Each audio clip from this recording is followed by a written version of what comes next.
नमस्कार दोस्तों, ICDS news में आप सभी का स्वागत है। मैं आपका दोस्त विक्रम सिंह एक बार फिर से हाजिर हूँ आप सभी के बीच में आंगनवाड़ी की कुछ प्रमुख, महत्वपूर्ण और बड़ी खबरों के साथ। दोस्तों, आज की यह वीडियो आप सभी के लिए बहुत ही ज़्यादा इंपॉर्टेंट होने वाली है, क्योंकि आज की इस वीडियो में हम आप सभी को 3 नए सरकारी आदेश दिखाएंगे। साथ ही मुख्यमंत्री के द्वारा आंगनवाड़ी के संदर्भ में कही गई बातें यानी कि जानेंगे कि मुख्यमंत्री जी ने आंगनवाड़ी के लिए क्या कहा। साथ ही आप लोगों को एक समिति के बारे में बताएंगे जो सरकार द्वारा आंगनवाड़ी के लिए गठित की जा रही है। साथ ही हमारी एक बहन की समस्या है, परेशानी है, उसके बारे में भी आपको बताएंगे। शायद यह समस्या या परेशानी आपके साथ भी हो, तो ऐसी समस्या होती है अगर आप, तो यह वीडियो ज़रूर देखिए, यह समस्या आप लोग ज़रूर सुन लें। साथ ही आंगनवाड़ी और आशा बहुओं को मिलने वाली ट्रेनिंग यानी कि प्रशिक्षण के बारे में बताएंगे कि किस बात का प्रशिक्षण वगैरह दिया गया है। तो सभी खबरें आपके लिए बहुत ही ज़्यादा इंपॉर्टेंट होने वाली है, तो वीडियो को अभी से लाइक कर दीजिएगा, सभी दोस्तों में शेयर कर दीजिएगा और सभी राज्यों के भाई बहन वीडियो को पूरा देखिएगा ध्यान से। चैनल को अभी तक सब्सक्राइब नहीं किया है तो चैनल को सब्सक्राइब करके हमारे साथ जुड़ जाइए। कि उत्तर प्रदेश में एक बार फिर से आंगनवाड़ी बहनें आंदोलन पर उतर चुकी है। यह खबर महाराजगंज से आ रही है कि मानदेय वृद्धि को लेकर आंगनवाड़ी हड़ताल पर हैं। आइए पूरी खबर विस्तार से देख लेते हैं।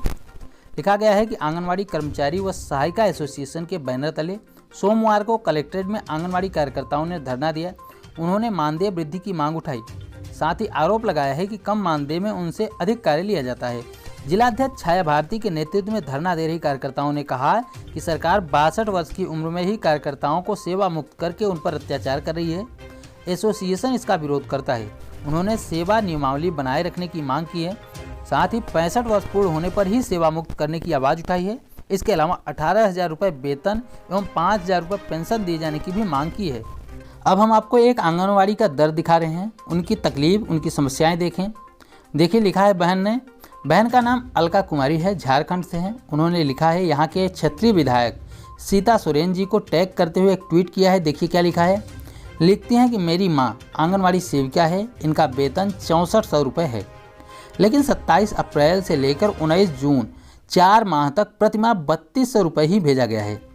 अतः आपसे मेरा अनुरोध है कि आप इस समस्या का समाधान करें। इसके लिए मैं सदा आपकी आभारी रहूंगी। इसके साथ उन्होंने 2-3 प्रतियां भी संलग्न की हैं। उसमें 2 लेटर हैं उन्होंने जो अधिकारियों को लिखे हैं। एक लेटर उन्होंने 1 अक्टूबर को लिखा है इसी समस्या को लेकर ICDS झारखंड के चेयरमैन को। यह लेटर लिख कर बताया है, सारी समस्याएं बताई हैं। इसके अलावा एक लेटर इन्हीं समस्याओं को लेकर DPO महोदय को लिखा गया है। बहन का नाम लक्ष्मी है, जो हमारी आंगनवाड़ी बहन है, जो सेविका हैं, उनका नाम लक्ष्मी है, लेकिन उनकी बेटी अलका कुमारी ने यह ट्वीट किया है। इसके अलावा उन्होंने एक लेटर और लिखा है इसी समस्याओं को लेकर, लेकिन इतने लेटर लिखने के बावजूद, ट्वीट करने के बावजूद बहन की समस्याओं पर अभी तक कोई सुनवाई नहीं की गई है। तो आप सभी वीडियो देख रही बहनों से मैं अपील करना चाहूँगा, इस वीडियो को ज़्यादा से ज़्यादा शेयर करके बहन की समस्याओं को सरकार तक पहुँचाने में हमारी मदद करें, ताकि बहन को इंसाफ मिल सके, न्याय मिल सके। अगली खबर हम दिल्ली से आप लोगों को दिखाने जा रहे हैं। यहाँ पर एक नई कमेटी का गठन किया गया है। शायद आने वाले समय में इसे आपके भी राज्य में लागू किया जाए, इसलिए आप लोग भी इसे अभी से समझ लें, जान लें कि क्या ये चीज़ है, क्या समिति है, इसमें क्या क्या होगा। समिति का नाम है मुख्यमंत्री आंगनवाड़ी निगरानी समिति। बताया गया है कि दिल्ली में काम में लापरवाही बरतने वाली आंगनवाड़ी की अब खैर नहीं है, क्योंकि अब इन आंगनवाड़ियों पर नज़र रखने के लिए विशेष समिति का गठन किया गया है। इस समिति का नाम मुख्यमंत्री आंगनवाड़ी निगरानी समिति रखा गया है। शनिवार को दिल्ली के महिला एवं बाल विकास मंत्री राजेंद्र पाल गौतम ने कश्मीरी गेट स्थित मुख्यालय से पोषण माह 2020 के समापन पर आयोजित एक सेमिनार कार्यक्रम में मुख्यमंत्री आंगनवाड़ी निगरानी समिति नामक एक नई समिति का पहल किया है, उसकी शुरुआत की है। इस अवसर पर नवगठित मुख्यमंत्री आंगनवाड़ी निगरानी समिति के 233 वार्ड स्तरीय सदस्य ऑनलाइन वेबिनार में उपस्थित रहे थे। इसमें बताया गया है कि समिति में 7 सदस्य हैं। मुख्यमंत्री आंगनवाड़ी निगरानी समिति में 7 सदस्य होते हैं। प्रत्येक मुख्यमंत्री आंगनवाड़ी निगरानी समिति में एक पर्यवेक्षक, क्षेत्र विशेष के 3 लाभार्थी, बच्चों के माता पिता या फिर महिला लाभार्थी या फिर स्थानीय क्षेत्र के 3 सामाजिक कार्यकर्ता शामिल होते हैं। इन सभी को मिलाकर 7 सदस्य होंगे। उसके बाद निगरानी समिति का कार्य क्या है, समिति क्या करेगी, इसमें क्या काम करना पड़ेगा समिति को, आइए देखते हैं। इन समितियों के सदस्यों के लाभार्थियों में पूरक पोषण आहार के सही वितरण की निगरानी की जाएगी। नामांकन प्रक्रिया के माध्यम से लाभार्थियों की सूची बढ़ाने में सहयोग किया जाएगा। नए आंगनवाड़ी केंद्रों को खोलने को लेकर स्थानों का सुझाव अथवा मौजूद आंगनवाड़ी केंद्र के समायोजित करने के लिए बेहतर स्थान स्थानांतरित करने के लिए विषय पर सुझाव, ये सारे काम किए जाएंगे। यानी कि आंगनवाड़ी के हर एक काम पर उसकी नज़र होगी। अगर कोई कार्यकर्ती लापरवाही करती है अपने काम में तो उसकी भी शिकायत की जाएगी। इसके साथ ही जो केंद्र वगैरह हैं उनमें क्या सुविधाएं हैं, क्या नहीं मिल पा रही है, सरकार की क्या कमी रह पा रही, ये सारी चीज़ों पर निगरानी रखने वाली ये समिति है। इसका नाम रखा गया है मुख्यमंत्री आंगनवाड़ी निगरानी समिति। अब आइए आपको बताते हैं कि किस राज्य के मुख्यमंत्री ने आंगनवाड़ी के संदर्भ में क्या कहा। इसके बाद आगे की खबरों को जानेंगे, फिर आपको 3 नए सरकारी आदेश दिखाएंगे। खबर छत्तीसगढ़ से आ रही है कि मुख्यमंत्री सुपोषण अभियान का 1 वर्ष पूर्ण हो चुका है। इस अवसर पर मुख्यमंत्री श्री भूपेश बघेल ने आंगनवाड़ी बहनों को धन्यवाद दिया। मुख्यमंत्री श्री भूपेश बघेल द्वारा किया गया यह ट्वीट देखिए, उन्होंने क्या लिखा है। लिखा है कि सुपोषण अभियान की सफलता के लिए प्रदेश भर की सभी आंगनवाड़ी कार्यकर्ताओं एवं सहायिकाओं को विशेष रूप से धन्यवाद देता हूं, जिनके दृढ़ संकल्प ने इस अभियान को आगे बढ़ाने में महत्वपूर्ण भूमिका निभाई है। उन्होंने बताया कि आंगनवाड़ी बहनों के इस संकल्प के बदौलत ही कुपोषण में 13.79 लगभग 14% कमी आई है। 1 वर्ष में 67,000 से अधिक कुपोषित बच्चे कुपोषण से मुक्त हुए हैं। इसके अलावा उन्होंने आंगनवाड़ी बहनों को साड़ी वितरण करने के कार्यक्रम की शुरुआत भी करने की घोषणा की है। उन्होंने कहा है कि इस सफलता के लिए धन्यवाद के तौर पर प्रदेश की सभी कार्यकर्तियों को यानी कि आंगनवाड़ी कार्यकर्तियों को साड़ी वितरण की जाएगी, जिसकी शुरुआत आज शाम को 5 बजे शाम से होनी है। अगली खबर बिहार से आ रही है कि आशा और आंगनवाड़ी बहनों को, आंगनवाड़ी कार्यकर्ताओं को मिला प्रशिक्षण। बिहार के नवादा से खबर आ रही है। हमने कल ही आपको बताया था कि नवादा में चुनाव के लिए आंगनवाड़ी कार्यकर्ताओं को थर्मल स्कैनिंग करके चुनाव के दौरान लोगों की जाँच करने के लिए आदेश दिए गए थे। हमने आपको यह भी बताया था कि इसमें आशा बहुओं को भी लगाया जाएगा। तो इसी नए काम के लिए आंगनवाड़ी और आशा बहुओं को अकबरपुर पीएचसी परिसर में सोमवार को प्रशिक्षण दिया गया। अब आइए आपको 3 नए सरकारी आदेश दिखाते हैं। पहला आदेश बिहार सरकार समेकित बाल विकास सेवाएं ICDS निदेशालय बिहार समाज कल्याण विभाग के द्वारा 5/10/2020 यानी कि कल के दिन जारी हुआ है। इसके प्रेषक यानी कि किसने लिखा है, प्रभारी पदाधिकारी प्रोक्योरमेंट ICDS के द्वारा लिखा गया है। यह एक कंपनी के लिए आदेश जारी हुआ है। पावर बैंक की आपूर्ति के संबंध में यह लेटर है, यह आदेश है। देखिए क्या है इसमें कि उपयुक्त विषय के संबंध में कहना है कि पोषण अभियान के अंतर्गत राज्य के सभी जिलों में सभी 544 परियोजनाओं के सभी आंगनवाड़ी सेविकाओं को पावर बैंक दिया जाना है। आप लोगों को बता दें कि आप सभी आंगनवाड़ी बहनों को, जो बिहार की आंगनवाड़ी बहनें हैं, उन सभी को 544 परियोजनाओं के सभी आंगनवाड़ी सेविकाओं को पावर बैंक दिया जाएगा। पावर बैंक के बारे में आप लोगों को पता ही होगा कि मोबाइल चार्जिंग के लिए काम लिया जाता है जब लाइट वगैरह नहीं व्यवस्था हो पाती है, यानी कि एक स्टोरेज होता है, आपके पास एक पावर बैंक होता है, उसमें लगाकर आप मोबाइल वगैरह चार्ज कर सकती हैं।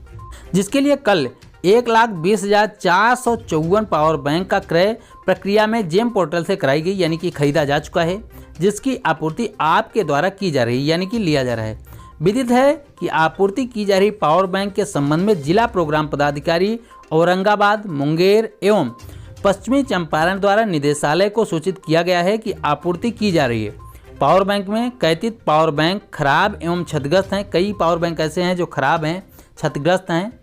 पश्चिमी चंपारण जिला के बैरिया परियोजना में 23 पावर बैंक कम प्राप्त हुए हैं, यानी कि कम मिले हैं।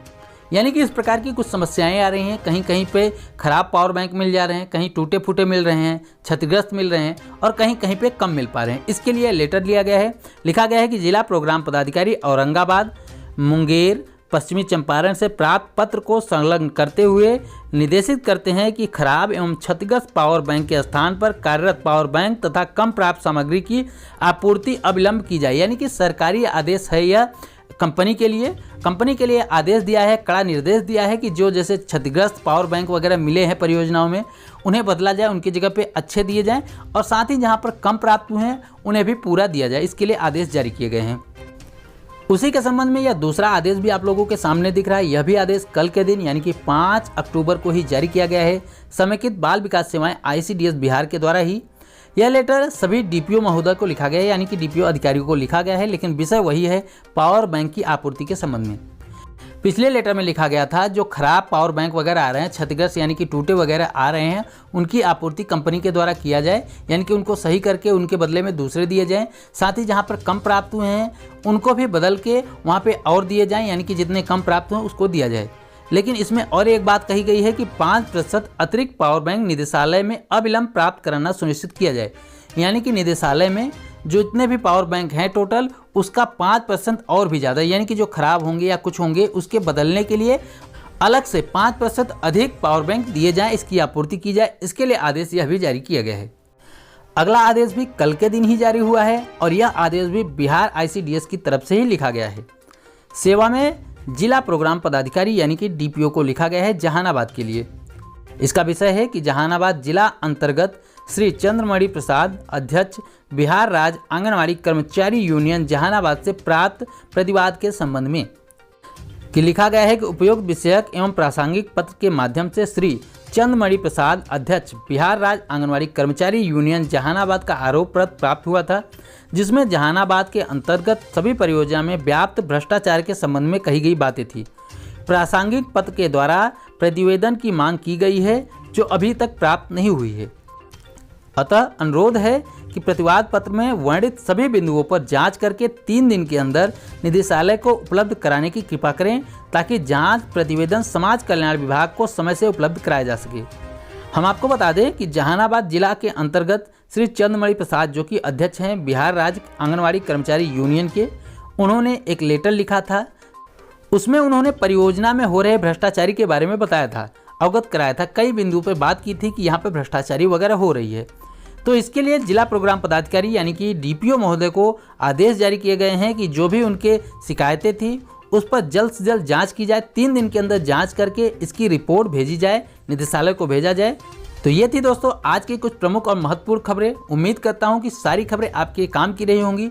अगर वीडियो आपको पसंद आई हो तो लाइक कर दीजिए। सभी दोस्तों में यह जानकारी पहुँचाने के लिए शेयर जरूर कर दें। अगर आपने चैनल को अभी तक सब्सक्राइब नहीं किया है तो इसी प्रकार की महत्वपूर्ण खबरों को पाने के लिए हमारे चैनल को सब्सक्राइब करके बेल आइकन जरूर दबा लें। इस वीडियो में इतना ही, फिर मिलते हैं अपनी नई वीडियो में कुछ नई खबरों के साथ। तब तक के लिए नमस्कार, जय हिंद।